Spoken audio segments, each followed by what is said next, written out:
Today, we're going to be checking out our Producers Pride Sentinel chicken coop.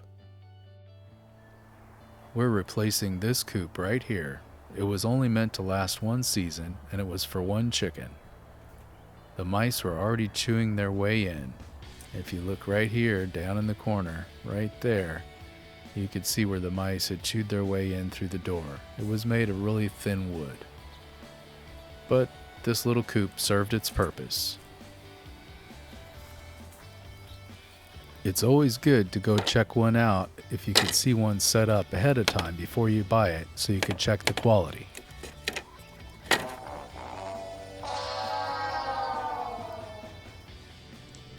This is the larger coop that I built for the rest of our chickens. If you want to see more on this, put a comment below and I'll do a video on it. You may ask why we don't put that one chicken with the rest of the other chickens.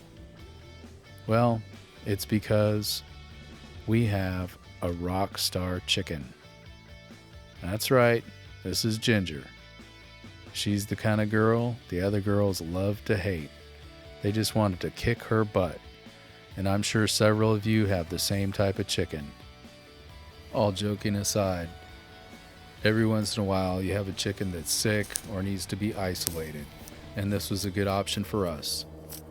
This is the coop when it's put together before we did some modifications to it to suit our needs. One of the first modifications was replacing the hinges on the nesting box. They're really small and are held on with aluminum pop rivets. I put these temporary piano hinges on just so we can finish the build of the coop. I'll show more on that and what we replace those with later. After the coop's been put together, we'll take a quick walk around. You can see it's been placed up on a base to keep it up off the ground. There's probably a few more things that we're going to add to this chicken coop before we're done. It's also a good coop to raise your young chickens in before you introduce them into the rest of the flock.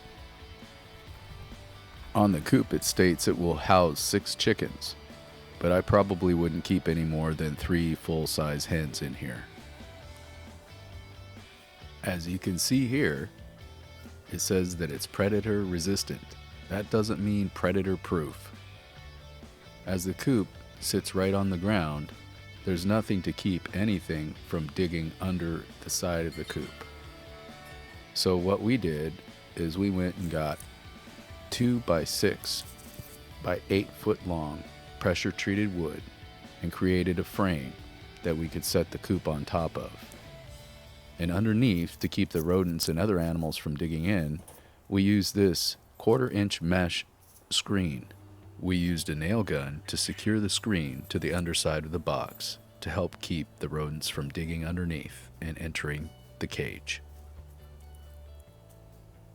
I also drilled through the bottom of the cage and secured it to the box with decking screws to help keep it stable and from being knocked off the box.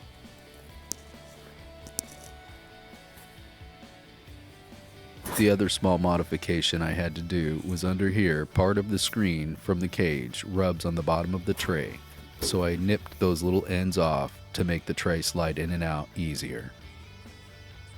We'll have to watch these hinges here as they're held on with only aluminum pop rivets.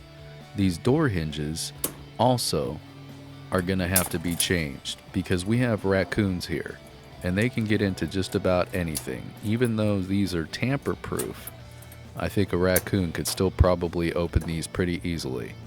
So sometime in the future, I may do a video and show you how we remedied this situation.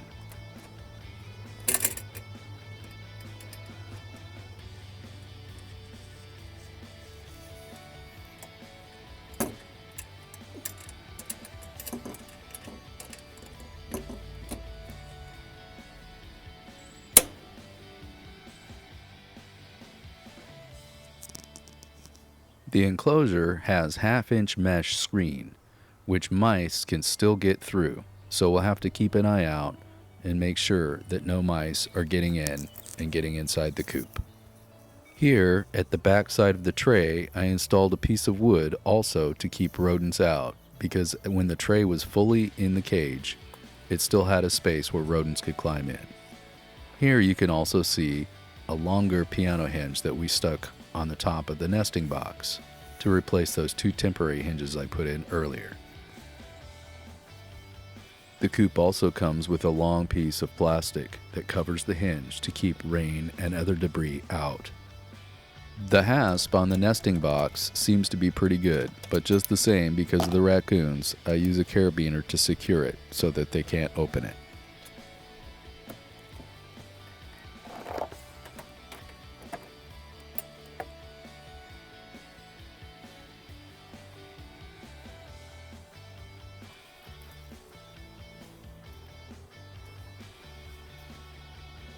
Looking inside, there's a small roosting bar for the chickens to roost at night.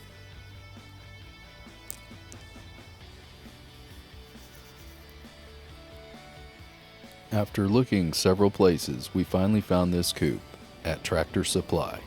It was about $260 with tax, which is a pretty fair price for this coop.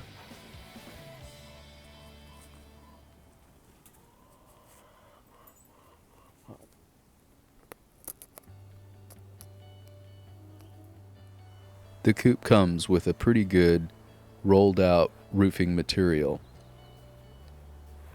and seems to be pretty watertight. We've had a few rains since we set it up and everything is dry inside. There's also a metal ridge plate which I secured with stainless steel screws. This really does a good job at keeping the water from coming in the ridge of the roof. Every rock star needs a security team, even if they sleep on the job. This coop is Ginger approved, with some modifications of course. Thanks for watching the video.